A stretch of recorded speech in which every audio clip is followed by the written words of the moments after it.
This is Chapter 17, Section 1, Benefits and Issues of International Trade. As we are going through today's information, I recommend that you take notes so you'll have the information for the check for understanding at the end of the lesson, as well as for your test at the end of the unit. In your bell ringer today, you were asked to explain why you think countries trade with each other, what you think are some benefits of trading with other countries, and what are some drawbacks of trading with other countries. And so that's going to be our topic today in this lesson. All right, so we're going to start first with the benefits. The main benefit here is specialization. Specialization is a situation that occurs when individuals or businesses produce a narrow range of products. So basically what's happening here is by trading with other countries, it allows a country to produce, one thing or a few things that they're really good at making, and then trade it with another country that may be really good at making a different product. And so by doing this, it makes our country more efficient. We don't have to focus so much on just making everything to make sure that everybody has all the things that they need. It allows us to focus on the things that our country is really good at. So for example, in the United States, we don't have a lot of oil that is easily accessible. And so we rely heavily on the Middle East, where they have a lot of oil, but it's also easily accessible. And so we here in the United States, we can specialize in technology and medicine and academia, and then we can rely on other countries to provide things like oil that they are better at producing, or at least extracting in this case from the earth. All right, so then that moves us on to absolute advantage and comparative advantage. And these two vocabulary terms are going to be really important. So I recommend that you take a minute to write them down so you'll have the definitions. So the first thing we're talking about is absolute advantage. This is the ability of one trading nation to make a product more efficiently than another trading nation. So for example, let's say the United States is the first to come up with an effective immunization for COVID-19. They have the technology and they have the equipment. Well, that information is then shared with another country, like let's say South Korea, and they start to make the vaccine as well, but they don't have quite as much resources to create that vaccine. The United States in this case would have the absolute advantage because we would have the resources for it. Now that doesn't mean that we just keep it for ourselves. We would be eventually trading with other countries for things that they have that we might need. Okay, so absolute advantage is much easier to understand than comparative advantage, and I'll give you an example of that in a minute. Okay, so comparative advantage is the other definition that you really need to become familiar with. It sounds very similar to absolute advantage, but I will explain kind of more the difference in the next slide. So comparative advantage is a trading nation's ability to produce something at a lower opportunity cost than that of another trading nation. So the key here in knowing the difference between comparative advantage and absolute advantage is talking about opportunity cost. We've talked about opportunity cost before. Remember, that is how much does it cost you to make one more of a product. So if you remember back when we talked about production possibility curves, you would have two products that you were comparing. So you might have guns and butter. Remember, that was kind of the typical example that's given when talking about PPCs. Well, remember that as you would move towards making more butter, you would be sacrificing or losing the ability to make that military equipment or put funds towards the military. And that loss of the guns part of it, that would be considered your opportunity cost. Okay, so let's talk a little bit more about comparative advantage, because I feel like this diagram does a much better job explaining it, in this way you have a visual rather than me just trying to explain it with nothing to look at. Okay, so the first part here is talking about France compared to Japan. This is if there's no specialization. So each country is completely responsible for all of their own products. There's no trade going on at all. If there's no trade going on at all, France can produce 40 tons of cheese and 80 tons of fish. And on the flip side, if there's no trading with other countries and no specialization, Japan can create 50 tons of cheese and 200 tons of fish. Now, looking at this, it's clear that Japan overall has the absolute advantage. They are able to produce much more of both cheese and fish than France.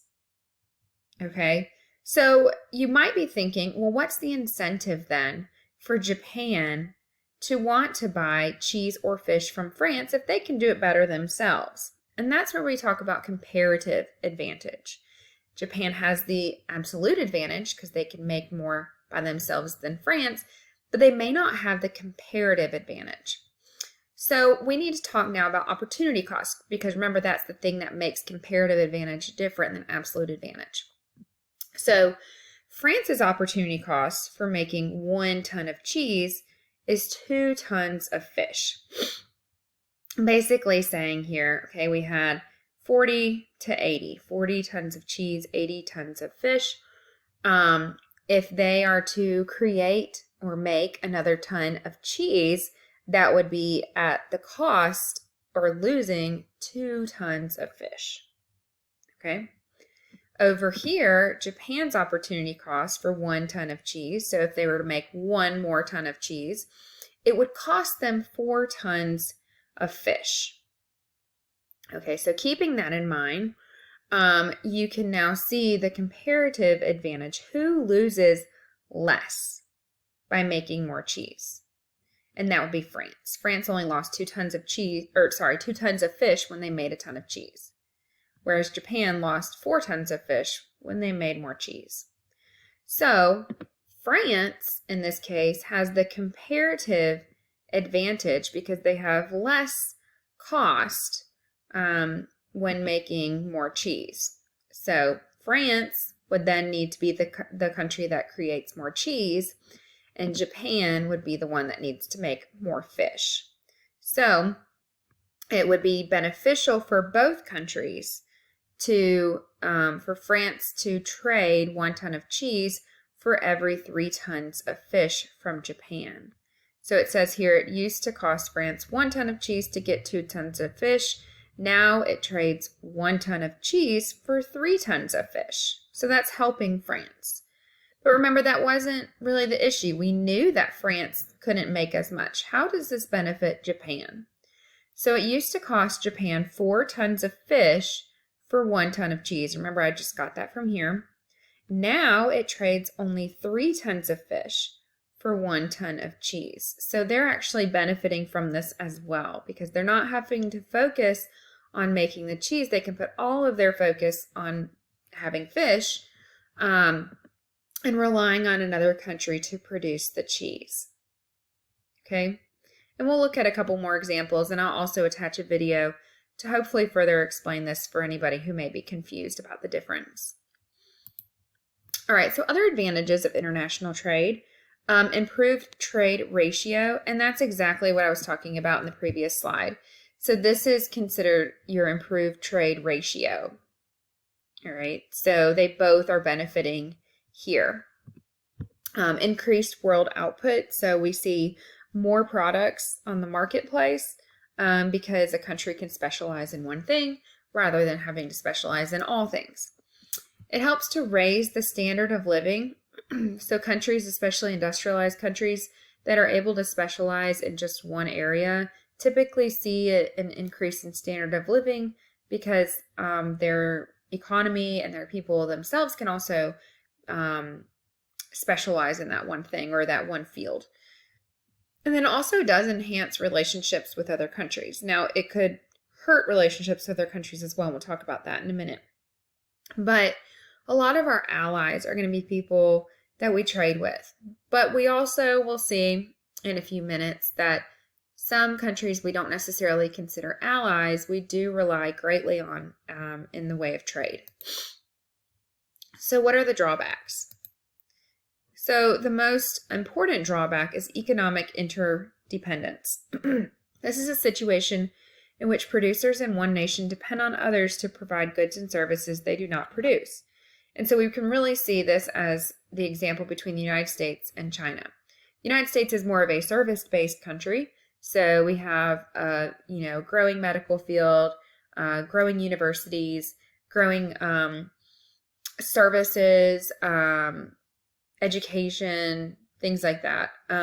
Not just university level, but at a public school level as well. And we rely heavily on China for a lot of goods that we no longer manufacture here in the United States. As a result, if we were to lose this relationship with China, we now would have to figure out how to manufacture all of our own goods, and it may not be as cost effective for us. Other drawbacks include temporary loss of jobs, temporary loss of companies. Your textbook mentions these, and I want to point out why it says temporary loss of jobs and temporary loss of companies.